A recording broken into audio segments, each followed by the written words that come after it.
And we are live here on the Boxing Source YouTube channel. This is the midweek report on March 4th, 2020.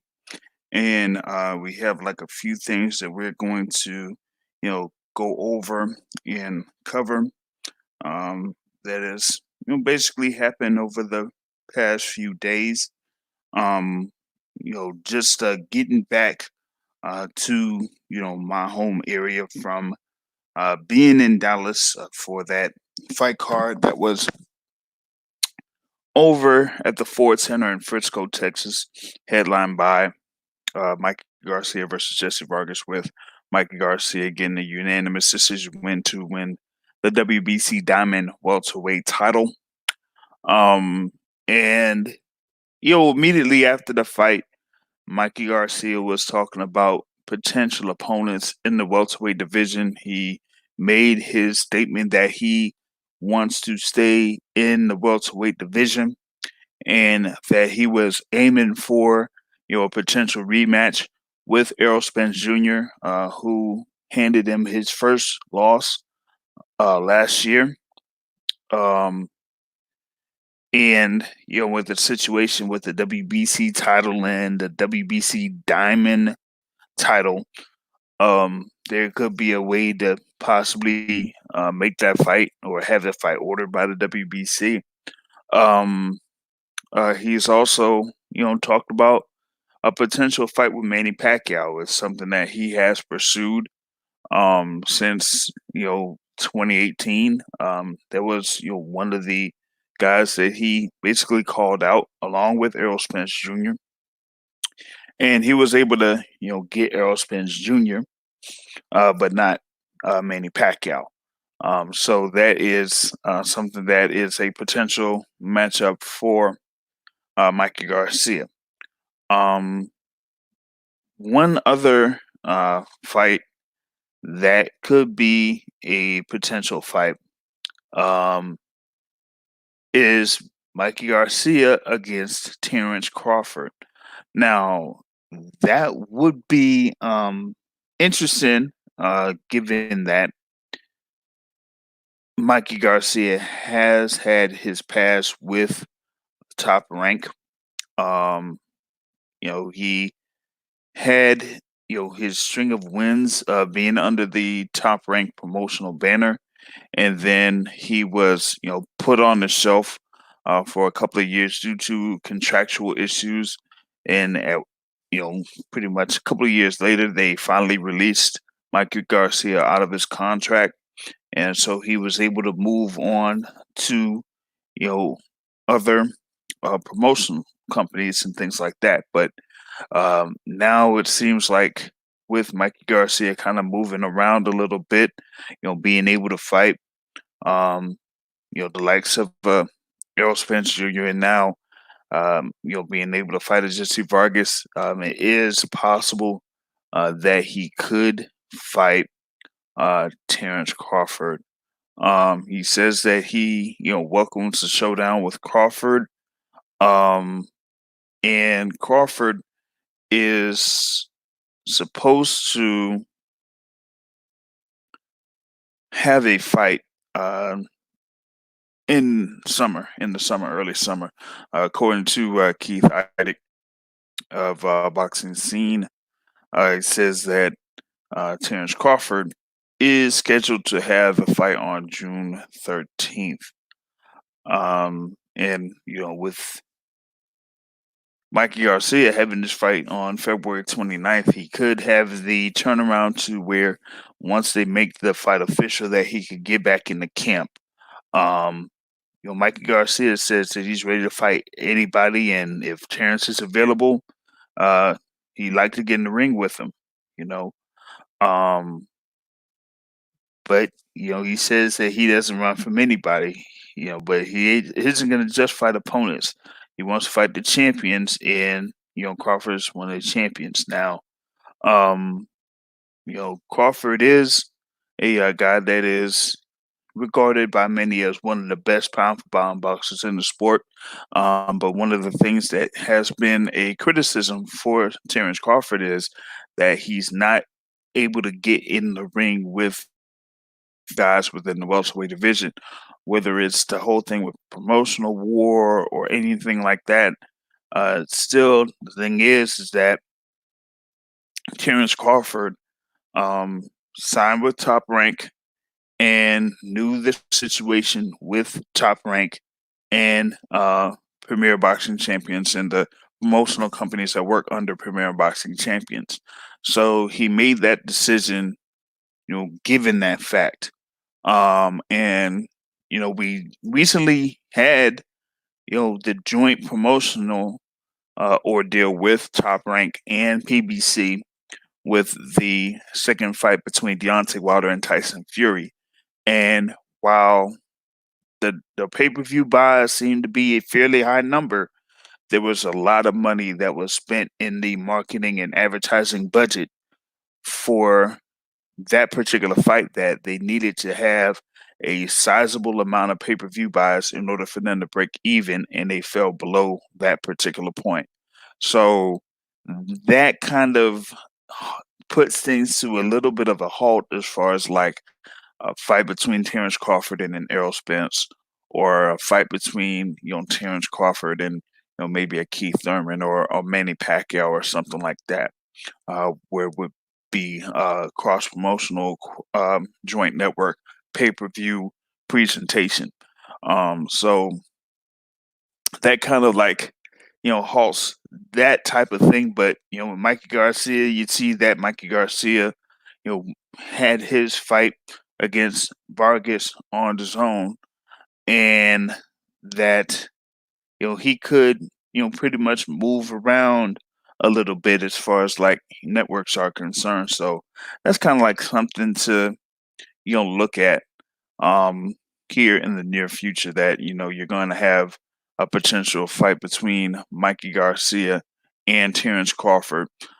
Terrence Crawford being the WBO welterweight champion, Mikey Garcia being the WBC Diamond welterweight champion. So that's something to look out for in the next couple of months. Maybe in the next couple of weeks, because if Top Rank wants to have Terrence Crawford be in a fight for June 13th, they gotta get moving as soon as possible to solidify what Terrence Crawford's next fight is going to be.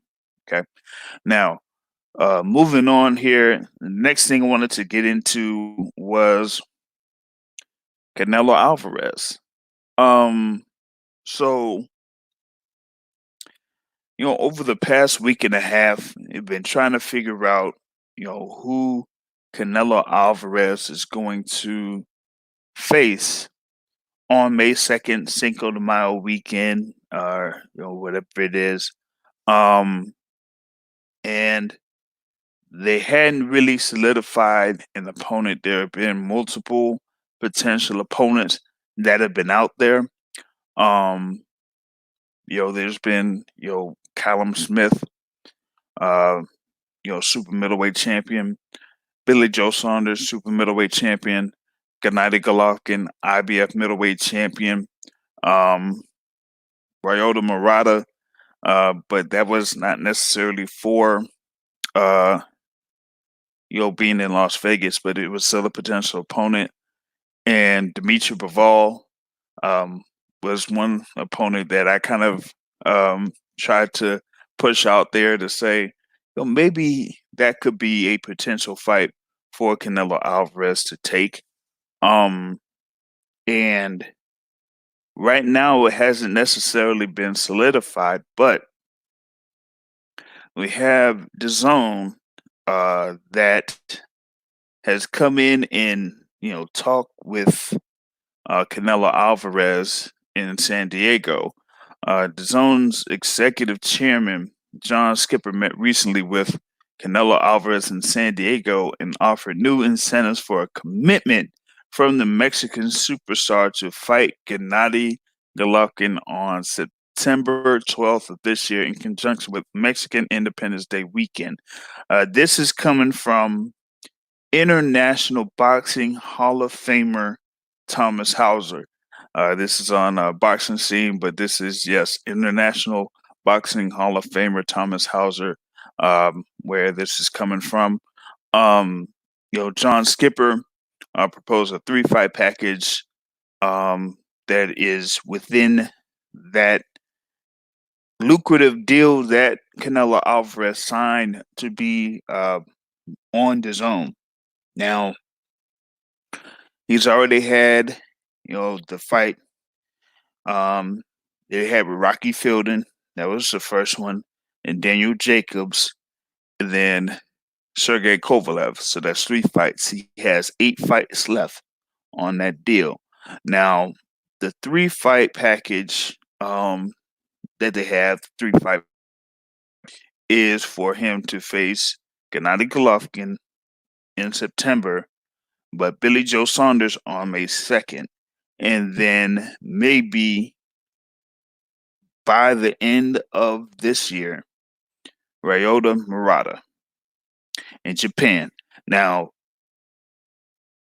2 of those fights have been brought up, or 2 of those opponents have been brought up as potential opponents for Canelo Alvarez for May.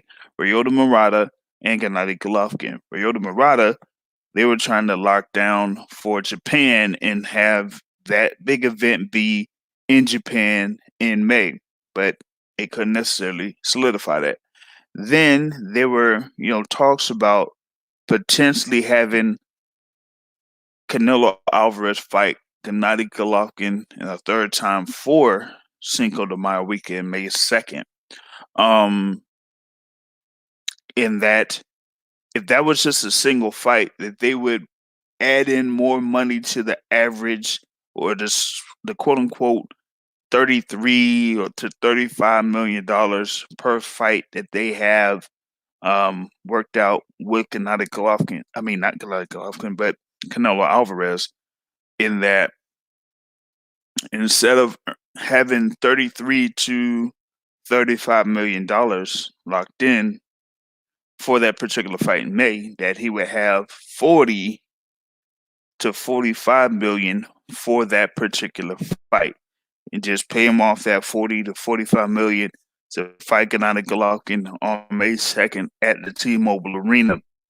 But it didn't necessarily solidify in that particular instance, so they're just trying to see if they could lock down Canelo Alvarez versus Billy Joe Saunders.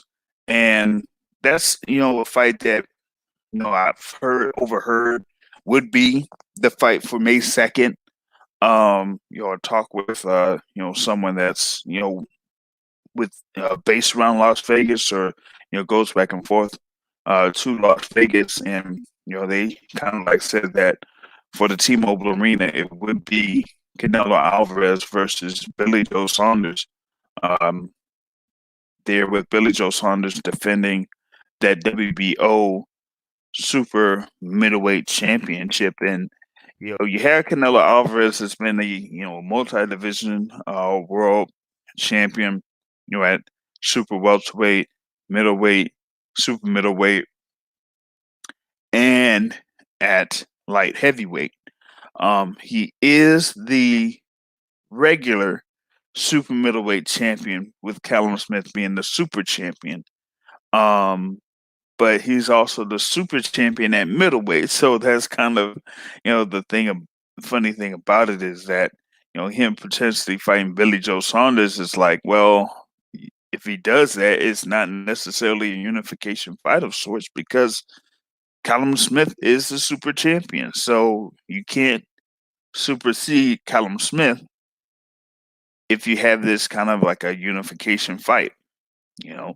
So so that's kind of like what we are trying to figure out, what will be Canelo Alvarez's next fight, if it will be against Billy Joe Saunders on May 2nd, or if it'll be, somebody else. But International Boxing Hall of Famer Thomas Hauser, talked about this whole thing with the DAZN deal, and that they have a 3-fight plan for Canelo Alvarez for this year, and that the plan is Billy Joe Saunders, then Gennady Golovkin in Mexican Independence Day weekend, and then Ryota Murata in Japan if Canelo Alvarez gets past Gennady Golovkin, without many injuries or stuff like that. So it's kind of like that little schedule that you have for Canelo Alvarez. We got to wait and see what happens with that, and pretty much keep an eye out on it. Um, you know, Another thing I wanted to get into was you had the announcement yesterday that Dylan White will defend his interim WBC heavyweight championship against Alexander Povetkin. And that will be for May 2nd. And that's going to be in Manchester. You have, Dylan White, top contender for the WBC heavyweight championship, has the interim WBC title. Has been waiting for his title shot for 600 days, 900 days, or whatever it is.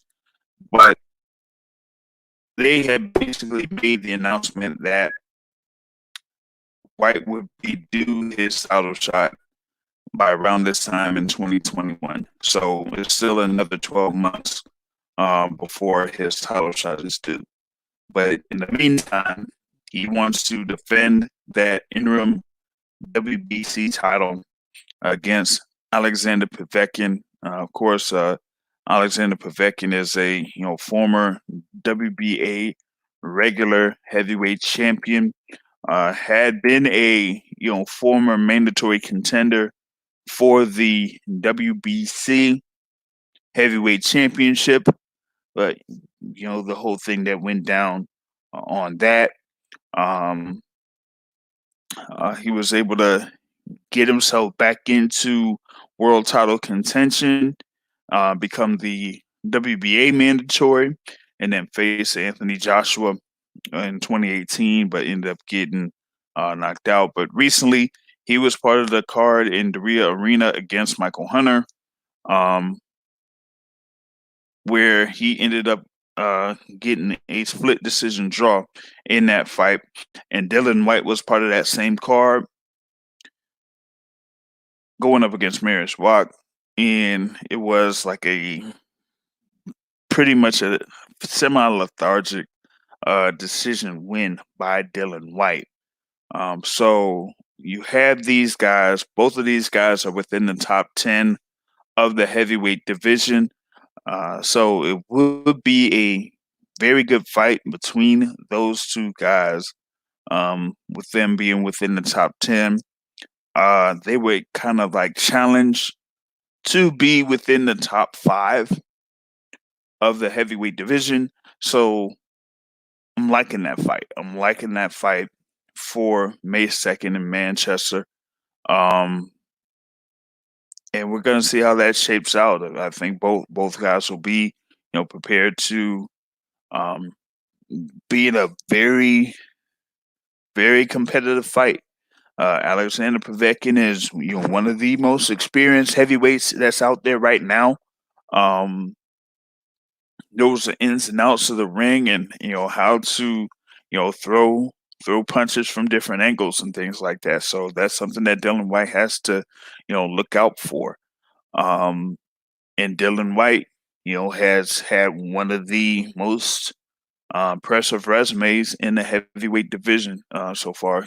Fighting the likes of the Anthony Joshuas, the Joseph Parkers, Oscar Rivas, and still being able to get through with just a single loss to Anthony Joshua. Early in his career. So now it's like trying to build up their resume, and have more and more top 10 guys on his resume. And it's just something that, he feels that he likes to do, is to fight the top guys until he gets that world title shot. So, um, White versus Povetkin, May 2nd. They had a press conference. I think it was today. So I think it's going to be, I think it's on Sky Sports or whatnot. So you should be able to check out the YouTube page and see if the press conference is on there for you to watch. So be sure to catch that. Um, Other thing that I've seen around the boxing waves is Gervonta Tank Davis, Leo Santa Cruz, trying to solidify that fight for Los Angeles around Memorial Day weekend. It's in advanced talks. Nothing has been official yet, but I don't know why. Um, it- I've been bringing this up since December, pretty much late December, after Tank Davis defeated Yuriorkis Gamboa over in Atlanta. They kind of gauged what they had over in Atlanta, all the interest that that it had, the people that attended the fight, the people that watched it live, um, and that they pretty much are building Tank Davis up to try to get over to pay per view, and so now they've gone from the step of having him being on Showtime to now elevating him up to pay per view, and now it's kind of like trying to see what will be the first feature fight for him to have on pay per view, and so they were going to match him up against Leo Santa Cruz, who is a former featherweight champion, does have a world title at super featherweight, but Tank Davis has, what is it, the WBA lightweight regular title. Of course, Vasyl Lomachenko is the super champion there at lightweight.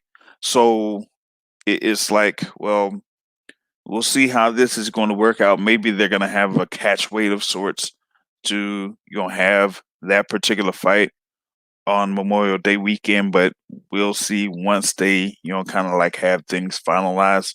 We're almost 2 months out from Memorial Day weekend. So if they're going to make this fight official, then they're going to put in this announcement so that they can have that 8 weeks, 6 to 8 weeks training period for that fight to go down. So while the reports are out there that Tank Davis and Leo Santa Cruz may fight on Memorial Day weekend, that has been a fight that's kind of been locked in some people's minds for a few months now.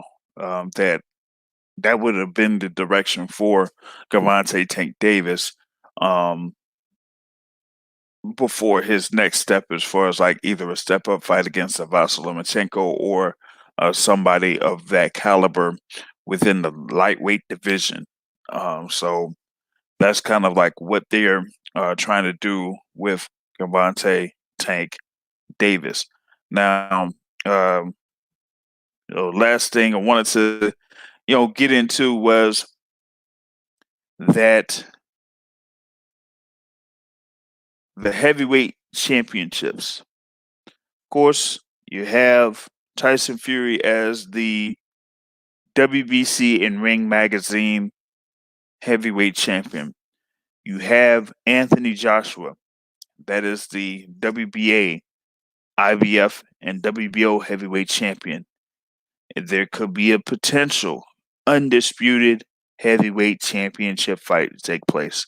Well, Eddie Hearn has been, waiting to try to get that, try to make that happen.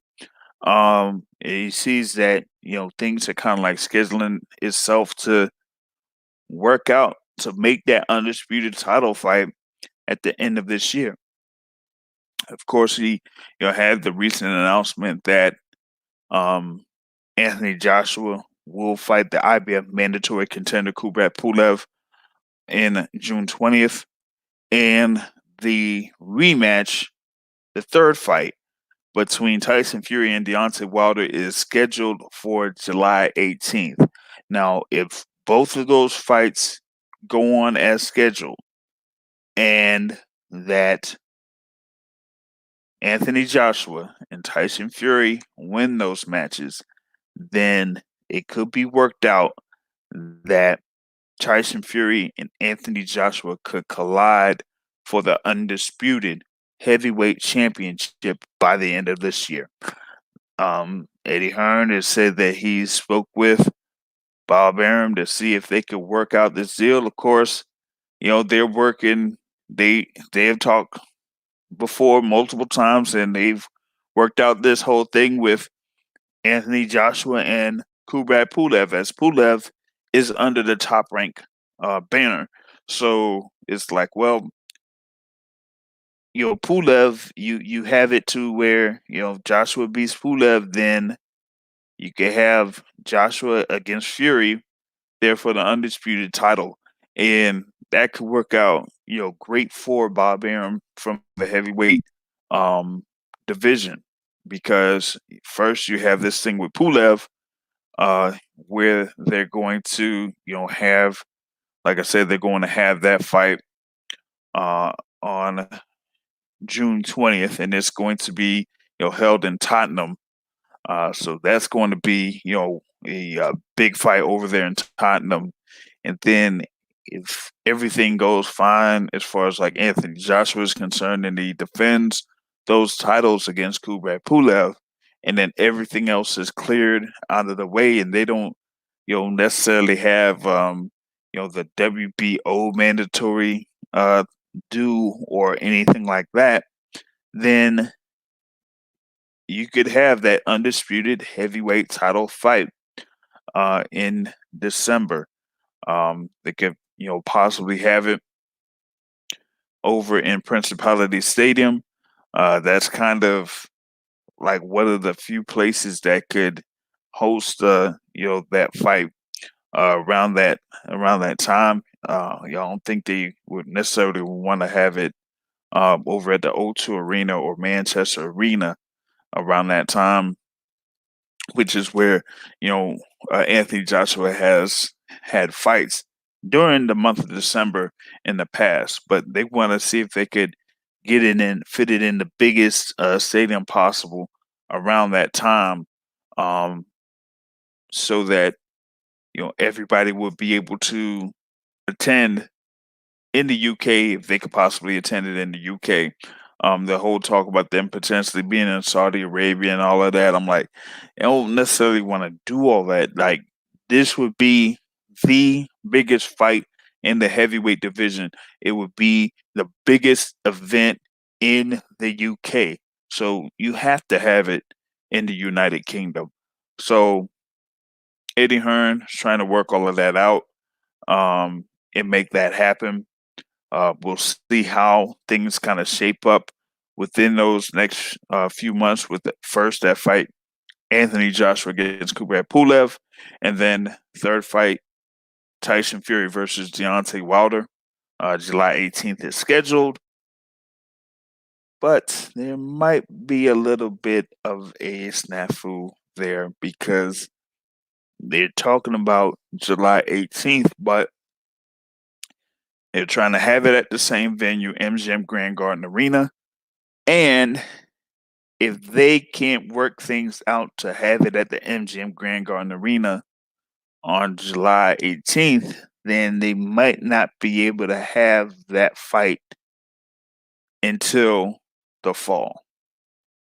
So they're trying to, work things out and crunch the numbers and all of that. It seems, to try to put that down and make that happen. So that's pretty much it for the midweek report. Be sure to catch the Boxing Source Radio Show podcast live 7:30 p.m. Eastern Time.